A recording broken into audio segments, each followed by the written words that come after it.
Hello students, welcome to NP excellence. चलिए आज हम बात करते हैं नए चैप्टर की। ठीक है, तो एक नए चैप्टर की शुरुआत कर रहे हैं जिसका नाम है मेटल्स एंड नॉन मेटल्स।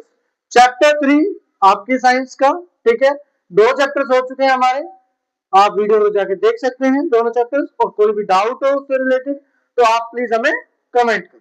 ठीक है, चलिए तो हम बात करते हैं मेटल्स एंड नॉन मेटल्स की। देखिए, हमें इस चैप्टर में बेसिकली तीन ही चीज पढ़नी है। एक, मेटल्स नॉन मेटल्स की फिजिकल प्रॉपर्टी। दूसरा, मेटल्स नॉन मेटल्स की केमिकल प्रॉपर्टी। और तीसरा, मेटल्स एंड नॉन मेटल्स की रिएक्शंस कैसे कैसे होती है। ठीक है, चलिए सबसे पहले प्रॉपर्टी हम पढ़ते हैं, physical property of metals and non metals. कौन सी property? Physical and chem sorry physical properties of metals and non metals. ठीक है, चलिए तो फिजिकल प्रॉपर्टी में अगर मैं बात करूं मेटल्स की, तो मेटल क्या होते हैं? लस्ट्रस होते हैं, बट नॉन मेटल लस्ट्रस नहीं होते हैं। ठीक है, मेटल्स क्या होते हैं? हार्ड होते हैं, लेकिन नॉन मेटल क्या होते हैं? सॉलिड हो भी सकते हैं, लेकिन गैस की फॉर्म में भी पाए जाते हैं। मेटल सॉलिड पाए जाते हैं अक्सर। ठीक है, अच्छा जी। अब आपको ना एक्सेप्शनल केसेस पे भी ध्यान देना है, एक्सेप्शनल केसेस हम बाद में देखने वाले हैं। ठीक है ना, मेटल्स क्या होता है? मैलिएबल होते हैं। मेटल्स कैसे होते हैं? मैलिएबल मैलिएबल होते हैं तो, लेकिन नॉन मेटल्स क्या होते हैं? मैलिएबल नहीं होते हैं। मेटल्स डक्टाइल भी होते हैं। डक्टाइल मतलब, देखो मैलिएबल का मतलब होता है थिन शीट बदल जाना। मैलिएबल का मतलब क्या होता है? Thin sheet. ठीक है, और डक्टाइल का मतलब क्या होता है? वायर में कन्वर्ट हो जाना। किस में कन्वर्ट हो जाना? तो अगर हम डक्टाइल की बात करें तो आप देखोगे कि 1 ग्राम गोल्ड, क्या देखोगे आप? 1 ग्राम गोल्ड आप देखोगे 2 किलोमीटर लंबी लेंथ बनाता है। कितने किलोमीटर लंबी लेंथ बनाता है? 2 किलोमीटर लंबी लेंथ। मतलब आप सोचिए, गोल्ड सबसे बड़ी लेंथ बना रहा है। गोल्ड एक ऐसा मेटल है जो सबसे बड़ी लेंथ बनाता है।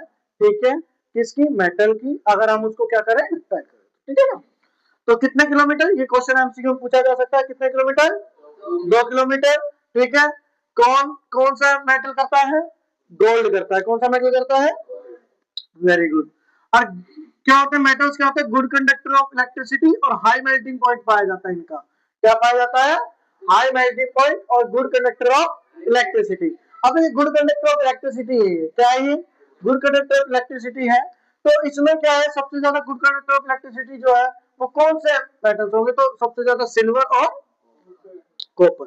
सिल्वर और कॉपर एक ऐसे मेटल्स हैं जो गुड कंडक्टर ऑफ इलेक्ट्रिसिटी के मामले में बेस्ट मेटल माने जाते हैं। ठीक है, कॉपर की वायर भी यूज करते हैं हम घरों में, करते हैं नहीं करते हैं? ठीक है, चलिए उसके बाद आता है सोनोरस। सोनोरस मतलब होता है आवाज, है ना? तो सोनोरस भी होता है। ठीक है, अब सोनोरस क्या होता है? मेटल्स होते हैं, सोनोरस की प्रॉपर्टी शो करते हैं। ठीक है, अगर हम बात करूं इसमें एक एमसीक्यू आ सकता है, what is the full form of PVC? तो पीवीसी की फुल फॉर्म क्या है? Polyvinyl chloride. क्या बोलेंगे? हाँ जी, पॉलीविनाइल क्लोराइड। चलिए बात करते हैं नॉन मेटल्स की। तो नॉन मेटल्स भी डक्टाइल नहीं होते और बैड कंडक्टर ऑफ इलेक्ट्रिसिटी होते हैं, सोनोरस भी नहीं होते। तो ये थी नॉन मेटल्स और मेटल्स की बात। अब कुछ एक्सेप्शनल केसेस पाए जाते हैं हमारे फिजिकल प्रॉपर्टी की तरफ हम देखते हैं जब, तो कैसे होते हैं? जैसे नॉन मेटल क्या होते हैं? लस्ट्रस नहीं होते। लेकिन आयोडीन ऐसा नॉन मेटल है जो क्या होता है? लस्ट्रस होता है। ध्यान रखना, लस्ट्रस मतलब क्या होता है? शाइनी, चमकीला। ठीक है, लस्ट्रस मतलब चमकीला या शाइनी। ठीक है ना, तो कौन सा नॉन मेटल ऐसा है जो लस्ट्रस होता है? कौन सा नॉन मेटल ऐसा है जो लस्ट्रस होता है? आयोडीन। कौन सा है? आयोडीन। ठीक है, अब हम देखते हैं कि भाई जो नॉन मेटल है या तो वो सॉलिड मिलते हैं या वो गैस मिलता है। बट ब्रोमीन, ब्रोमीन ऐसा नॉन मेटल है जो कैसे पाया जाता है? लिक्विड फॉर्म में पाया जाता है। कैसा पाया जाता है? लिक्विड फॉर्म में पाया जाता है। समझ में आ गई मेरी बात? चलिए उसके बाद देखते हैं। देखिए सॉलिड पाए जाते हैं। कैसे होते हैं मेटल्स? सॉलिड होते हैं, बट मर्क्यूरी ऐसा मेटल है जो सॉलिड नहीं है रूम टेम्परेचर के ऊपर। रूम टेम्परेचर पे मर्क्यूरी सॉलिड नहीं है। बात समझ में आई? ठीक है, उसके बाद देखते हैं नॉन मेटल्स क्या होते हैं भाई? ज्यादा हार्ड नहीं होते। क्या नहीं होते? हार्ड नहीं होते। ठीक है, सॉफ्ट होते हैं। हम कह सकते हैं नॉन मेटल्स आर सॉफ्ट। कैसे कह सकते हैं? ठीक है, सॉफ्ट होते हैं। बट डायमंड जो कार्बन का एक एलोट्रोप है, समझते, कार्बन इज नॉन मेटल, तो कार्बन का एक एलोट्रोप होता है डायमंड। वो क्या होता है, वेरी हार्ड, क्या है वो, वेरी हार्ड है, और उसका हाई मेल्टिंग पॉइंट भी है और हाई बॉइलिंग पॉइंट भी है, याद रहेगी बात, ठीक है। चलिए आगे चलते हैं, हम देखते हैं कि जो मेटल्स है वो हार्ड है, क्या है, बट लिथियम, सोडियम, पोटेशियम बहुत सॉफ्ट पाए जाते हैं, so soft, they can be cut with a knife, कैसे कट कर सकते हैं हम, नाइफ से भी कट कर सकते हैं, ठीक है, तो ध्यान रखना है। और लिथियम, सोडियम और पोटेशियम की डेंसिटी लो पाई जाती है और मेल्टिंग पॉइंट भी लो पाया जाता है।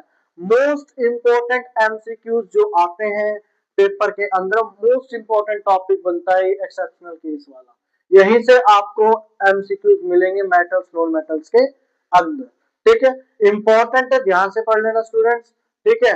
चलिए आगे देखते हैं हम, हमने पढ़ा कि जो नॉन मेटल्स है वो कैसे हैं, बैड कंडक्टर ऑफ इलेक्ट्रिसिटी, क्या है non metals, bad conductor of electricity, but graphite ऐसा नॉन मेटल है, कार्बन का एक एलोट्रोप है, ग्रेफाइट भी, ग्रेफाइट क्या है, कार्बन का एक एलोट्रोप, तो एक ऐसा नॉन मेटल है जो गुड कंडक्टर ऑफ इलेक्ट्रिसिटी है, क्या है वो, गुड कंडक्टर ऑफ इलेक्ट्रिसिटी, ठीक है। आगे देखते हैं, लेकिन अगर मैं बात करूं कि भाई मेटल सारे गुड कंडक्टर इलेक्ट्रिसिटी होते हैं, तो ये होते हैं, बट जो लेड और मर्क्यूरी है ना वो थोड़े से कम होते हैं, इसलिए हम उनको किसमें गिन लेते हैं, पुअर कंडक्टर में हम गिन लेते हैं, क्योंकि थोड़े से कम होते हैं वो इलेक्ट्रिसिटी कंडक्टर, ठीक है ना, तो उनको क्या गिन लेते हैं, पुअर कंडक्टर ऑफ हीट, कैसे गिन लेते हैं, हाँ हीट ज्यादा निकलती है, देखो लेड की बैटरियां भी आती है ना, बैटरी अक्सर गर्म हो जाती है, बट मतलब पुअर कंडक्टर माना जाता है, अगर और किसी मेटल से बनी होती है तो बहुत जल्दी गर्म होती है, बात समझे, ठीक है। अच्छा और देखते हैं, देखिए जो मेटल्स होते हैं उनके हाई बॉइलिंग मेल्टिंग पॉइंट मिलते हैं, क्या मिलते हैं, बट दो मेटल ऐसे हैं, गैलियम और सीजियम, जिनके क्या है, लो मेल्टिंग पॉइंट है, क्या है, लो मेल्टिंग पॉइंट है, ध्यान रखना, ये आपकी पूरी की पूरी क्या थी, फिजिकल प्रॉपर्टीज थी मेटल्स और नॉन मेटल्स की, और इनके अलावा जो सबसे इंपॉर्टेंट चीज है वो है एक्सेप्शनल केसेस, तो इसको ध्यान रखना, आयोडीन ऐसा नॉन मेटल है जो लस्ट्रस नहीं होता, सिर्फ लस्ट्रस होता है, ब्रोमीन ऐसा मेटल नॉन मेटल है जो लिक्विड पाया जाता है, मर्करी ऐसा मेटल है जो सॉलिड नहीं पाया जाता, डायमंड एक ऐसा नॉन मेटल है जो हार्ड होता है और हाई मेल्टिंग पॉइंट और हाई बॉइलिंग पॉइंट के साथ, लिथियम, सोडियम और पोटेशियम ऐसे नॉन ऐसे मेटल होते हैं जो सॉफ्ट होते हैं, नाइफ से भी इजीली कट हो जाते हैं, लो डेंसिटी होती है, लो मेल्टिंग पॉइंट होता है इनका। ग्रेफाइट ऐसा मेटल से नॉन मेटल है जो गुड कंडक्टर ऑफ इलेक्ट्रिसिटी है, ठीक है। लेड और मर्करी ऐसा मेटल है, ऐसे मेटल है जो पुअर कंडक्टर ऑफ हीट में गिने जाते हैं। गैलियम और सीजियम ऐसे नॉन मेटल्स हैं जिनके सॉरी ऐसे मेटल्स हैं जिनके लो मेल्टिंग पॉइंट पाए जाते हैं, ठीक है, तो आपको ध्यान रखना है। चलिए हम बात करते हैं आज चैप्टर, जैसे कि हम एसिड बेस एंड सोल्ट हमने कर लिया था और मेटल्स नॉन मेटल्स हमने लास्ट क्लास में पढ़ा था, तो मेटल्स नॉन मेटल्स में हमने इसकी फिजिकल प्रॉपर्टीज दोनों की देख ली थी। आज हम स्टार्ट करेंगे chemical properties of metals and non metals. तो सबसे पहले मेटल की अगर हम बात करें, तो अगर मेटल्स को आप ऑक्सीजन के साथ रिएक्ट कराते हैं तो आपको मेटल ऑक्साइड मिलेगा, क्या मिलेगा, मेटल कभी भी ऑक्सीजन के साथ रिएक्ट करेगा तो आपको मेटल ऑक्साइड मिलेगा, ठीक है। बहुत सारे ऑलमोस्ट ऑल मेटल्स, लगभग सभी मेटल्स क्या है, कंबाइन होते हैं ऑक्सीजन के साथ और क्या बनाते हैं, मेटल ऑक्साइड बनाते हैं, क्या बनाते हैं, लगभग अगर हिंदी में बात करूं लगभग सभी धातुएं ऑक्सीजन के साथ मिलकर संगत धातु के ऑक्साइड बनाती है, मतलब एक मेटल है एक नॉन मेटल है? लेकिन हम पहले किसकी बात कर रहे हैं, मेटल की। तो जब मेटल को किसके साथ रिएक्ट कराया जाता है, किसके साथ रिएक्ट किया जाता है, ऑक्सीजन के साथ, तो दोनों मिलकर क्या बनाते हैं, मेटल ऑक्साइड, क्या बनाएंगे, बात समझ गए। अब मेटल मानो Na, ठीक है, इधर लिया हमने ऑक्सीजन, तो क्या बना, sodium oxide, zinc oxide, aluminium oxide, बात समझे, मेटल और साथ में ऑक्सीजन दोनों मिल गए, क्या बन गया, मेटल ऑक्साइड, क्या बन गया, बात समझ में आ गई मेरी, ठीक है। अब देखो बहुत सारे मेटल ऑक्साइड जो भी बनते हैं ना, वो लगभग बेसिक होते हैं नेचर में। कैसे होते हैं? बेसिक इन नेचर, मतलब जो धातु के ऑक्साइड बनेगी उनकी जो प्रकृति होती है वो कैसी होती है? क्षारीय होती है, मतलब बेसिक होती है। ठीक है, उनका अगर हम प्रकृति देखेंगे, उनका टेस्ट देखेंगे, उनका जो कैसी प्रॉपर्टी शो करेंगे, तो कैसे होंगे? बेसिक होंगे नेचर में। कैसे होंगे? बेसिक होंगे। कैसे होंगे? बेसिक होंगे नेचर में। ठीक है, तो जब बेसिक में अगर नेचर में होंगे तो हम क्या देखते हैं? अगर मान लो सबसे पहले हम देखते हैं, जैसे मान लो कॉपर, कॉपर को ऑक्सीजन के साथ रिएक्ट किया, क्या बनाया? तो किस कलर का बनेगा? मतलब अधिकतर ऐसा होता है। ठीक है, और कॉपर ऑक्साइड हो या कोई भी धातु का ऑक्साइड हो, वो कैसा होगा? बेसिक होगा नेचर में। मतलब कैसा होगा? उसकी प्रकृति कैसी होगी? क्षारकीय होगी। कैसी होगी? क्षारकीय। अच्छा जी, ऐसे देखो एक और एग्जांपल देखते हैं। एल्युमिनियम को ऑक्सीजन के साथ किया, एल्युमिनियम ऑक्साइड बनाया। लेकिन एक चीज ध्यान रखनी है आपको, इंपॉर्टेंट बात क्या है कि एल्युमिनियम ऑक्साइड और जिंक ऑक्साइड, क्या चीज? एल्युमिनियम ऑक्साइड और जिंक ऑक्साइड। एल्युमिनियम ऑक्साइड बोले तो Al2O3, जिंक ऑक्साइड बोले तो ZnO। ठीक है, एल्युमिनियम ऑक्साइड और जिंक ऑक्साइड जब क्या करे आपस में मिलते हैं तो कैसे होते? मतलब जिंक ऑक्साइड अलग, मतलब जिंक है, जो क्या है? एल्युमिनियम है, एक ऑक्सीजन है। हमने सबसे पहले क्या देखा कि मेटल ऑक्सीजन के साथ रिएक्ट कर क्या बनाता है? Metal oxide. तो एक एल्युमिनियम लिया हमने और एक जिंक, सॉरी, ऑक्सीजन लिया, और एल्युमिनियम और ऑक्सीजन मिलकर क्या बनाया? Aluminium oxide. लेकिन जो एल्युमिनियम ऑक्साइड होता है ना, फिर हम देख रहे हैं कि जो वो बनते हैं, क्या बनते हैं? क्या बनते हैं? मेटल ऑक्साइड्स बनते हैं। वो कैसे नेचर के होते हैं? बेसिक नेचर के होते हैं। कैसे नेचर के होते हैं? ठीक है, लेकिन और वो किसके साथ रिएक्ट करते हैं? एसिड के साथ। सिर्फ किसके साथ रिएक्ट करेंगे? एसिड के साथ। किसके साथ रिएक्ट करेंगे? एसिड के साथ। बहुत सभी मेटल्स किसके साथ रिएक्ट करते हैं? मेटल नहीं, मेटल ऑक्साइड। क्या चीज?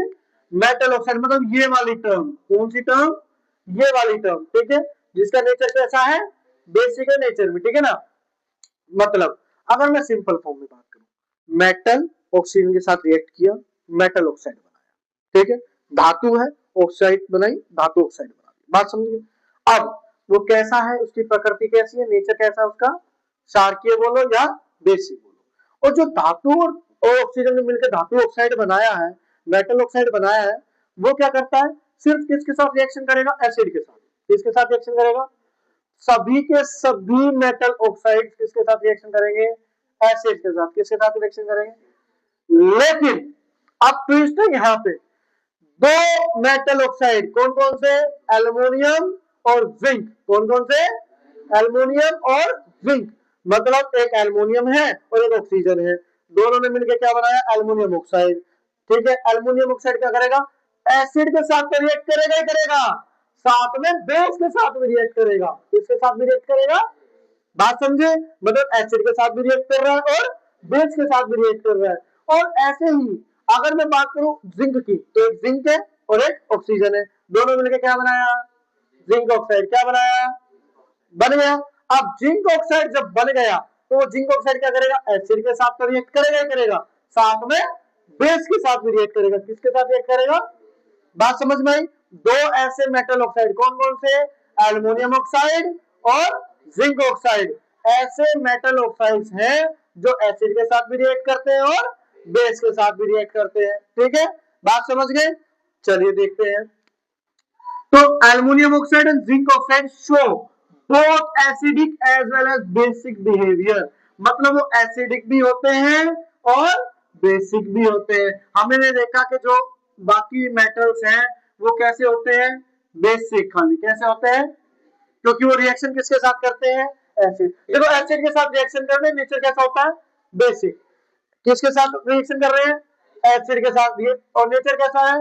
बेसिक। लेकिन कुछ ऐसे हैं जो देख अभी बताया मैंने, एल्युमिनियम और जिंक ऐसे हैं जो एसिड के साथ भी करते हैं और बेस के साथ भी करते हैं। तो ऐसे क्या हुए? क्या हुए? वो एसिडिक भी है, वो एसिड के साथ करेंगे तो बेसिक भी होंगे और बेस के साथ करेंगे तो एसिड भी होंगे, मतलब अपोजिट। बात समझ गए? ठीक है, तो एल्युमिनियम ऑक्साइड और जिंक ऑक्साइड कैसे भी रखते हैं?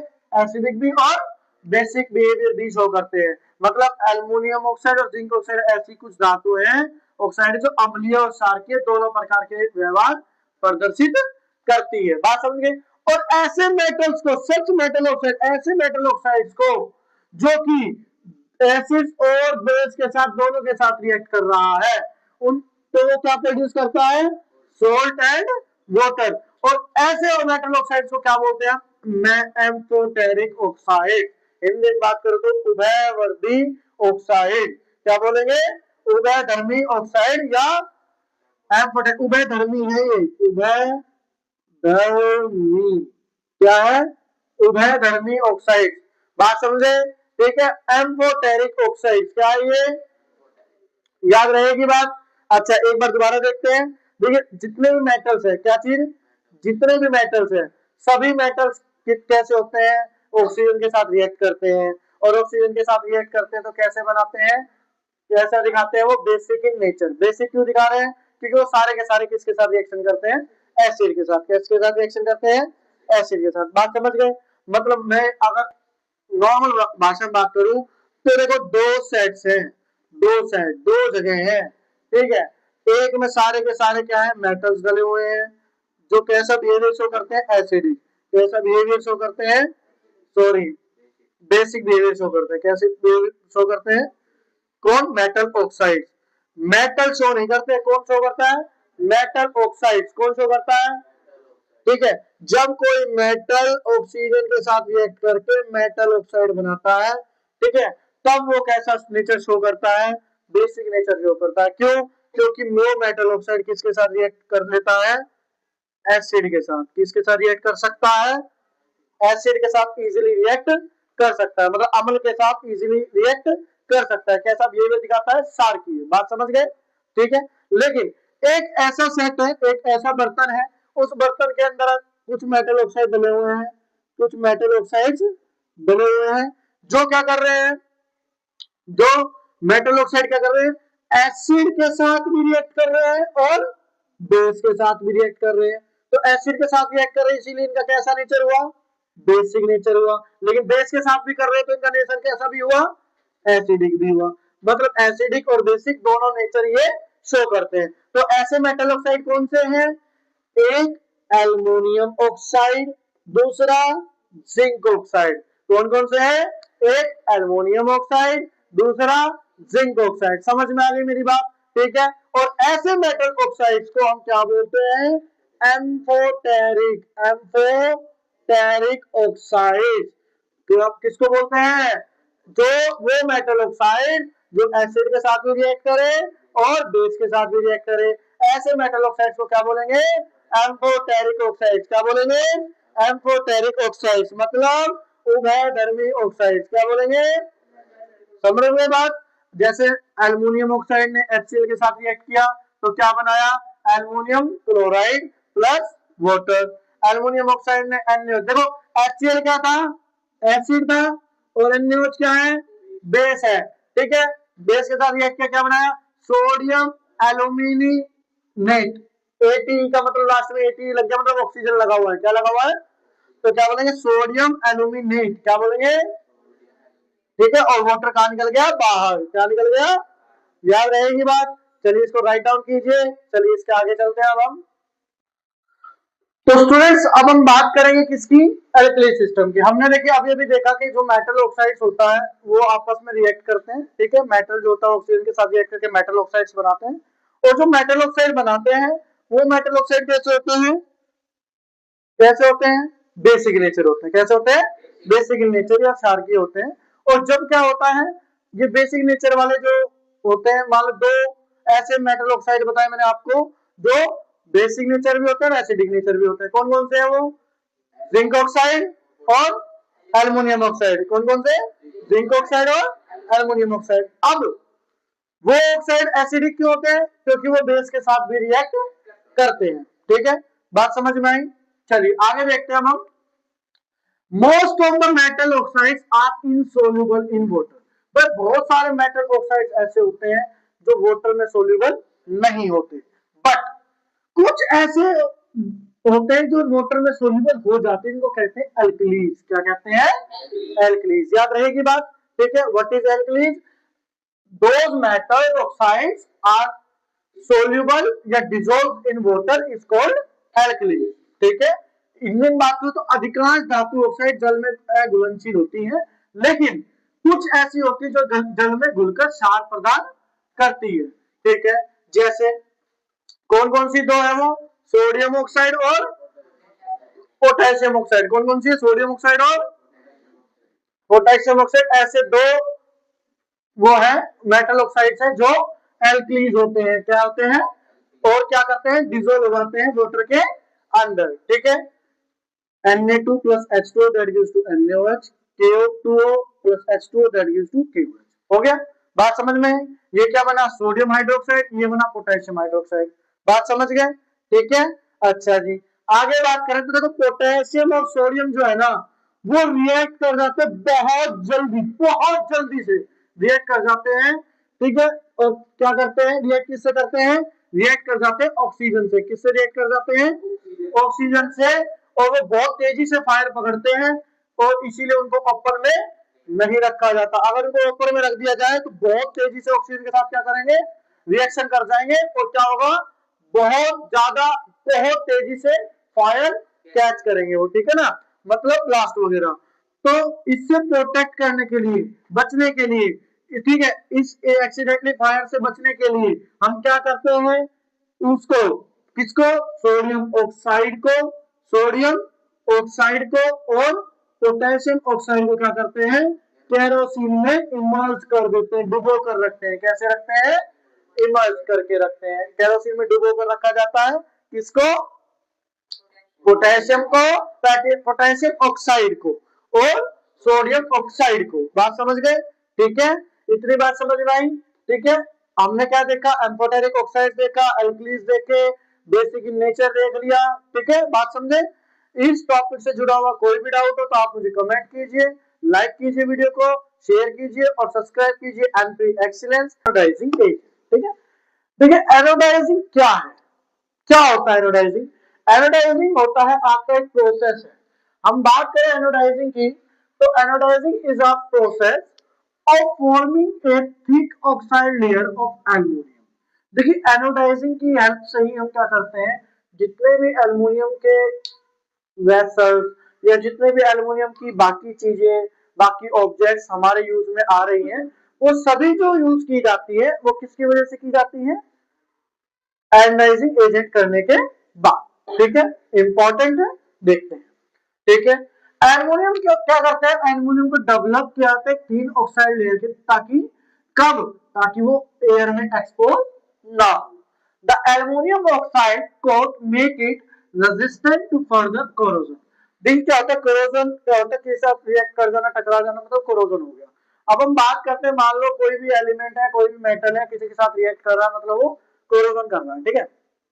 हम मान लेते हैं कि एल्युमिनियम ने ऑक्सीजन के साथ रिएक्ट किया, कोरोजन कर लिया, और मान लो वो दोबारा अगर एयर के संपर्क में आए तो दोबारा कोरोजन ना करे, ये किसी और के साथ रिएक्ट ना हो, इसलिए ऑक्सीजन की क्या होती है, उसके ऊपर एक कोटिंग हो जाती है, क्या बन जाता है, वो एल्युमिनियम ऑक्साइड बन जाता है। और वो कोटिंग किसका काम करती है, एक रुकावट का, रेजिस्टेंट का, ठीक है ना, ताकि वो फर्दर कोरोजन ना कर सके, ठीक है। अच्छा, ड्यूरिंग एनोडाइजिंग, एनोडाइजिंग के दौरान क्या होता है, एक क्लीन एल्युमिनियम आर्टिकल, कोई भी एक साफ सुथरा क्लीन एल्युमिनियम का जो आर्टिकल लिया जाता है, उस आर्टिकल को लेने के बाद क्या करते हैं, इज मेड द एनोड, कहाँ इकट्ठा हो जाता है वो, एनोड पे, और इलेक्ट्रोलाइज किया जाता है किसके साथ, डाइल्यूट सल्फ्यूरिक एसिड के साथ। किसके साथ किया जाता है, डाइल्यूट सल्फ्यूरिक एसिड, ठीक है। इसमें क्या होता है, जो ऑक्सीजन गैस होती है वो निकलती है और वो एनोड के साथ रिएक्ट करके एल्युमिनियम को बनाती है ऐसी थिकर लेयर के साथ, प्रोटेक्टिव लेयर के साथ, जो ऑक्साइड की होती है। किसकी होती है, ठीक है, एल्युमिनियम पे एक थिकर लेयर चढ़ जाती है जिसे हम क्या बोलते हैं, एल्युमिनियम ऑक्साइड, क्या बोल देते हैं फिर हम उसको, ठीक है। उसके बाद उसी थिकर लेयर की हेल्प से हम क्या करते हैं, डाई कर दिया, इजीली डाई कर सकते हैं, जिसकी वजह से हम जितने भी एल्युमिनियम के आर्टिकल्स देखते हैं वो थोड़े से अट्रैक्टिव हमें दिखाई देते हैं। कैसे दिखाई देते हैं, अट्रैक्टिव दिखाई देते हैं, ताकि हम उसको खरीद सके, उसका यूज कर सके, ठीक है। तो जितने भी एल्युमिनियम की चीजें चल रही है, एल्युमिनियम की चीजों को कैसे तैयार किया जाता है, एनोडाइजिंग प्रोसेस के द्वारा। किसके द्वारा तैयार किया जाता है, एनोडाइजिंग प्रोसेस के द्वारा, ठीक है। इंपॉर्टेंट टॉपिक है, कर लेना। इसके बाद हम देखते हैं रिएक्शन। उसके पहले हम एक चीज देख लेते हैं, सिल्वर और गोल्ड, क्या चीज, सिल्वर और गोल्ड जो रिएक्ट नहीं करते, किसके साथ, ऑक्सीजन के साथ, चाहे बेशक कितना ही हाई टेम्परेचर क्यों ना हो। ठीक है, इंपॉर्टेंट लाइन है, ध्यान रखना। ठीक है, चलिए इसके आगे देखते हैं हम। तो स्टूडेंट्स अब हम बात करेंगे एक ऐसे टॉपिक की जहां हम सभी मेटल्स को क्या देखते हैं, ये देखेंगे कि मेटल्स वाटर के साथ, वाटर की किस फॉर्म के साथ रिएक्शन कर सकता है। ठीक है, कौन सा मेटल कितना ज्यादा वेलोटली रिएक्ट करता है, कौन सा मेटल किस वाटर की फॉर्म के साथ रिएक्ट करता है। ठीक है, चलिए देखते हैं। आइए, तो सबसे पहले सोडियम और पोटेशियम ठंडे पानी में भी रिएक्ट कर जाते हैं, कोल्ड वाटर में रिएक्ट करते हैं, 100 मिनट में बहुत तेजी से करते हैं। क्या करते हैं, बहुत तेजी से रिएक्शन कर जाते हैं, किसमें भी, कोल्ड वाटर में भी। कैल्शियम कोल्ड वाटर में रिएक्शन तो करता है, लेकिन आराम आराम से। कैसे करता है, आराम आराम से, थोड़ा टाइम लेता है कि हाँ भाई चल करूंगा करूंगा, नहीं करता है। ठीक है ना। और पोटेशियम और सोडियम कैसा, फट से कर देता है। क्या कर देता है, तुरंत रिएक्शन करता है। मैग्नीशियम एकमात्र ऐसा मेटल है आपके में, आपके सिलेबस में, जो किसके साथ रिएक्शन कर रहा है, हॉट वाटर के साथ। याद रखना, एमसीक्यू आ सकता है कि कौन सा ऐसा मेटल है जो कोल्ड वाटर में तो रिएक्शन नहीं करता और हॉट वाटर में रिएक्शन कर देता है। तो कौन सा मेटल है, मैग्नीशियम। कौन सा मेटल है, याद रखना है। ठीक है, एल्युमिनियम, जिंक और आयरन स्टीम में रिएक्शन करते हैं, कोल्ड वाटर में भी नहीं और इसमें हॉट वाटर में भी नहीं, तो दोनों में नहीं। क्वेश्चन कैसे आ सकता है, क्वेश्चन दे देगा इनमें से कौन सा ऐसा एलिमेंट है जो कोल्ड वाटर में भी रिएक्शन नहीं करता, हॉट वाटर में भी रिएक्शन नहीं करता, किसमें रिएक्शन करता है, स्टीम में। तो कौन सा है वो, एल्युमिनियम, जिंक और आयरन। कौन सा है। इस क्वेश्चन को ऐसे भी दिया जा सकता है कि which of the following element, मतलब इनमें से कौन सा एलिमेंट ऐसा है जो स्टीम के साथ रिएक्शन नहीं करता। और ऑप्शन दे देगा आपको एल्युमिनियम, जिंक, आयरन और स्कैंडियम है, सॉरी एल्युमिनियम, जिंक, आयरन और मैग्नीशियम। तो answer is magnesium, answer is magnesium. चलिए आगे देखते हैं। ये देखो स्टीम में बहुत तेजी से रिएक्शन करता है, ये भी स्टीम में रिएक्शन करता है बट थोड़ी सी आराम आराम से। कैसे करता है, आराम। ठीक है, बट इसको हम ना के बराबर ही मानते हैं। ठीक है, चलिए lead, copper, mercury, silver, gold, silver, सभी के सभी कैसे मेटल्स हैं जो पानी की किसी भी फॉर्म में रिएक्ट नहीं करते। गोल्ड होगा तो भी नहीं करेगा, चाहे वैसा कोई सा भी फॉर्म क्यों ना हो पानी की, चाहे वो हॉट वाटर हो, चाहे वो कोल्ड वाटर हो, चाहे वो स्टीम हो, रिएक्ट करेंगे ही नहीं। कौन कौन नहीं करेगा, ध्यान रखना, lead, copper, Hg, Ag, Au। ठीक है, याद रखेगा। ठीक है, अब देखो इसको याद करने का तरीका बता रहा हूँ, इसकी रिएक्टिव सीरीज भी याद करा रहा हूँ, ध्यान से देखना। कैटरीना ने कार मांगी, अल्टो, जैन, फरारी। कैटरीना ने कौन सी कार मांगी, जैन फरारी। सुन फिर भी है कुंवारी, क्या है फिर भी, Hg, Ag, Au, तीन एलिमेंट ध्यान रखने हैं। कौन कौन से, Hg, Ag, Au। ठीक है, हमेशा करो, कैटरीना ने कार मांगी, अल्टो, जैन, फरारी।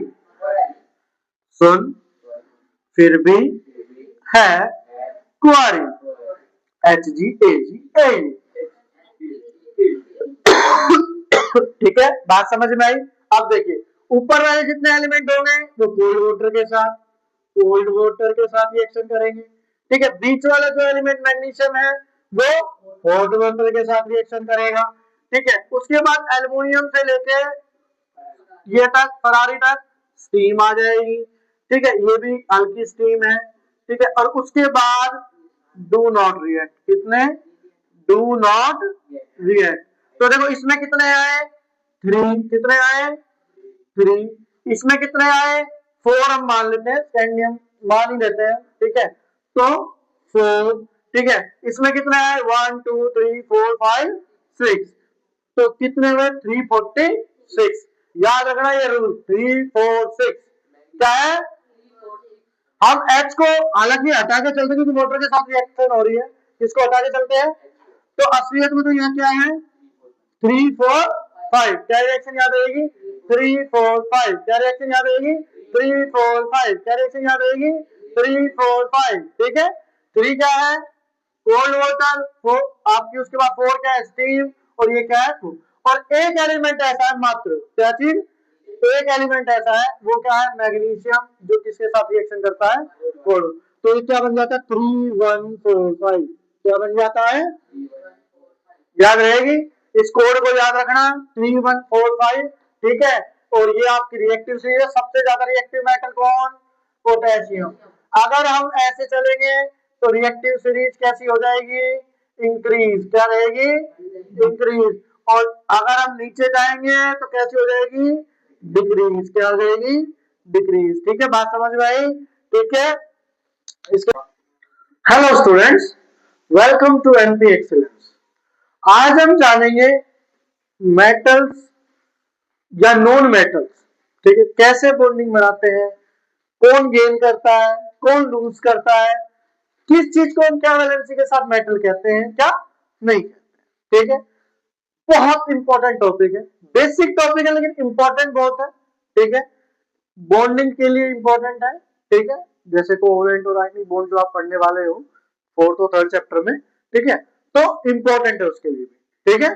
करें सर, चलिए तो सबसे पहले मान लेते हैं हम कोई भी एक एलिमेंट लेते हैं, कोई भी एलिमेंट हमने बात करी, देखो एक तो ना मैं पहले एक चीज बता देता हूं, कोई भी एलिमेंट स्टेबल कब होगा, कोई भी एलिमेंट स्टेबल कब होगा, जब वो एलिमेंट या तो क्या हो उसकी सेल्स में फुलफिल इलेक्ट्रॉन्स आ रहे हो, या वो बिल्कुल खाली हो।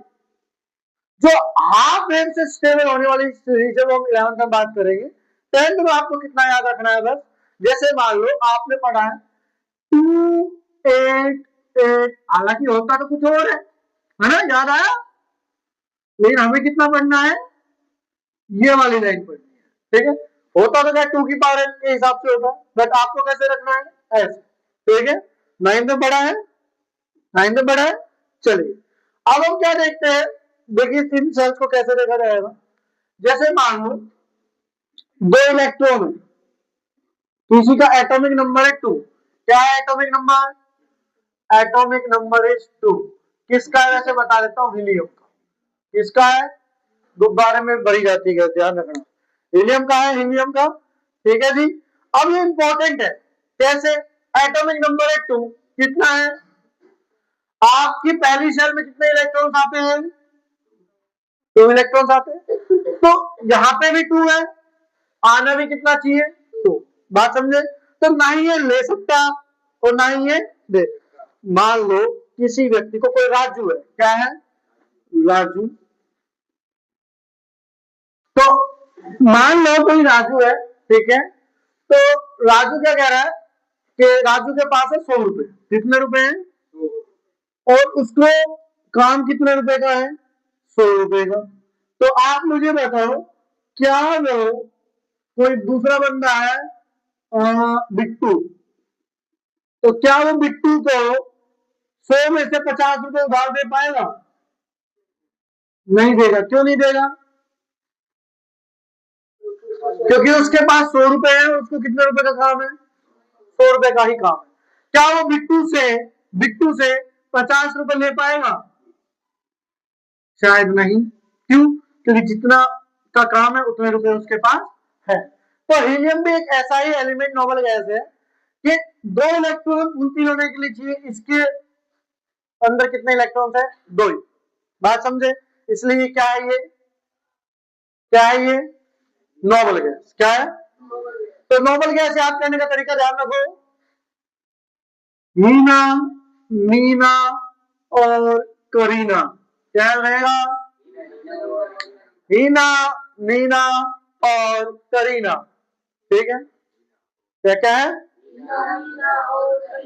ठीक है, हीलियम नियॉन आर्गन क्रिप्टोन, ठीक है, ई फॉर हीलियम, नी फॉर नियॉन, आर मतलब आर्गन, आर मतलब क्रिप्टोन, ठीक है, हीना नीना और करीना, याद रहेगी बात, बोलोगे तो नहीं, चलिए आगे चले, चलिए, तो ध्यान रखना है, ठीक है, इस चीज का। अब मान लो हम देखते हैं, मान लो एक एलिमेंट देखा हमने लिथियम, क्या देखा, lithium, atomic number is 3, atomic number is 3। तो देखो कैसे कैसे जाएगा, पहली सेल में 2 जाएंगे, उसके बाद 1 जाएगा, जबकि दूसरी सेल में कितने आने चाहिए थे, आया कितना, 1। अब कितने कम है, या तो ये 8 बनने के लिए 7 ले ले,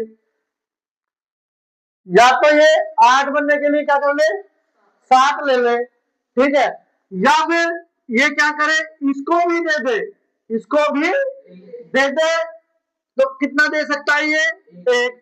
तो कि स्टेबल, देखो स्टेबल मैंने बताया, स्टेबल उसमें हो सकता है, या तो ये फुलफिल हो, या तो ये, या फिर ये हो ही ना, या फिर ये कब कब स्टेबल हो सकता है कोई एलिमेंट, मेटल नॉन मेटल के केस में, या तो ये फुलफिल हो या हो ही ना। बात समझ गए, मतलब लास्ट में जो सेल आएगी वो फुलफिल सेल होनी चाहिए। कौन सी सेल होनी चाहिए, तो अब देखो 2 तो फुलफिल है, 2 तो अगले वाले में कितना गया हुआ है, 1, तो कितना आना चाहिए, ठीक है, या तो ये 7 ले सकता है, या ये 1 दे सकता है, या तो ये ना, या तो ये 7 लेगा या ये 1 देगा। अब 7 तो लेगा, देखो कम, देखो इंसान कम वाली चीज करेगा ना, ठीक है, ज्यादा वाली चीज तो नहीं करता, तो एलिमेंट क्या करेगा, जो कम होगा वो पकड़ेगा, क्या पकड़ेगा, जो कम होगा। कम क्या है, 7 लेना या 1 देना, 1 देना, क्या है कम, तो ये क्या करेगा, 1 दे देगा, क्या करेगा, तो देने वाला जब भी देता देता छप्पर फाड़ गए, तो देने वाले ने कितना दिया, 1, देने वाले ने कितना दिया, 1, तो लिथियम की वैलेंसी 1, लिथियम की वैलेंसी, और देने वाला हमेशा क्या आएगा, पॉजिटिव, देने वाला पॉजिटिव, देने वाला, लेने वाला, देने वाला, हाँ तो देने वाला पॉजिटिव, लेने वाला नेगेटिव। बात समझ गए, बात समझ में आ गई, देने वाला is always positive, that lithium की वैलेंसी कितनी आ गई, +1, क्या आ गई, याद करो हमने जब पढ़ा था केमिकल इक्वेशन एंड रिएक्शन, याद आया, पढ़ा था, तो जब वो पढ़ा था तो याद करो हमने क्या पढ़ा, ए है प्लस में BC है, डिस्प्लेस कर रहा है, डिस्प्लेसमेंट रिएक्शन, तो मैंने क्या कहा था, इसको पॉजिटिव नाम दे दो सिग्मा, इसको सिग्मा नेगेटिव नाम दे दो, बोला था मैं, ठीक है, इसको सिग्मा पॉजिटिव, ठीक है, पॉजिटिव किसको लेके भाग गया, हाँ बी की बहू को लेके पार, क्या निकल गया था, AC, क्या अंदर रह गया, बी है ना, तो मेटल को कौन सा दिया गया था, पॉजिटिव, क्या दिया गया था, तो देने वाला पॉजिटिव, देने वाला, देने वाला देने वाला पॉजिटिव, तो पॉजिटिव क्या होगा, मेटल, क्या होगा, मेटल, जिसपे पॉजिटिव चार्ज मतलब वो मेटल, जिसपे पॉजिटिव चार्ज मतलब वो मेटल। इतनी बात समझ में आई मेरी, ठीक है, क्या समझे, एक और देखते हैं, ठीक है, चलिए,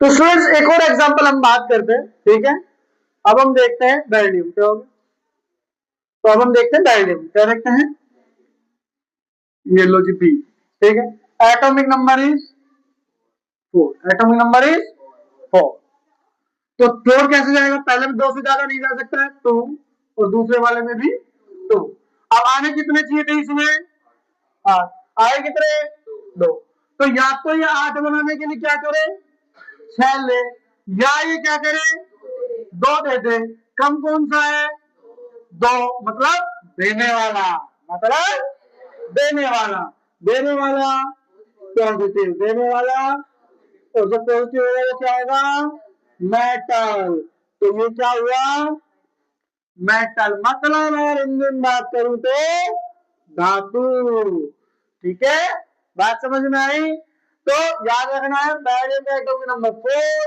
2 2 ऐसे लिखते हैं, या तो ये स्टेबल होने के लिए 6 लेगा, या ये 2 देगा, कम कौन सा है, 2 वाला, तो 2 देगा, वैलेंसी कितनी आई, 2, पॉजिटिव है नेगेटिव है, देने वाला इज ऑलवेज पॉजिटिव, तो +2, जिसके ऊपर प्लस होता है वो क्या होता है, मेटल, याद रहेगी बात, ठीक है, राइट डाउन करो इसको और एक चीज करके दिखाओ, ठीक है।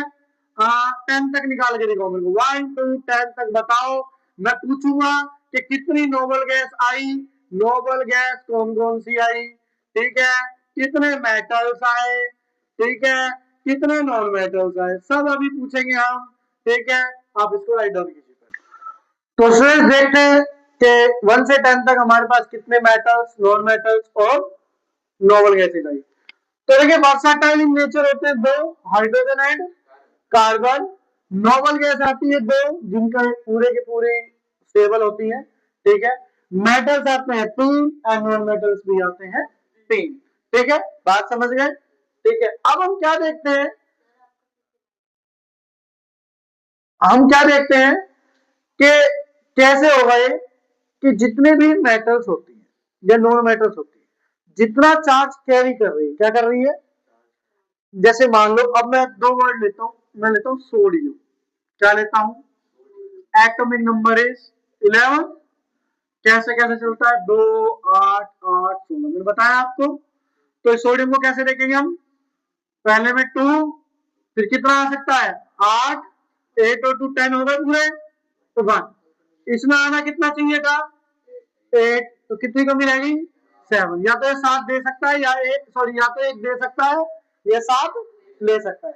तो 7 दे लेगा या 1 देगा, 1 देगा, तो n ने 1 दे सकता है, n ने 1, ठीक है, तो n ने 1 दे सकता है, तो n देने वाला इज मेटल, तो कैसे लिखेंगे, n ने पॉजिटिव प्लस में electron that gives to Na, कैसे लिखेंगे हम, Na positive plus electron that gives to Na, ठीक है। ये इसको आप और इजीली फॉर्म में लिख सकते हो कि Na से निकला है, क्या किया है, Na से निकला है Na पॉजिटिव, और एक बाहर क्या निकल गया, इलेक्ट्रॉन, क्या निकल गया बाहर, इलेक्ट्रॉन। बात समझ में आई, तो राइट डाउन करो।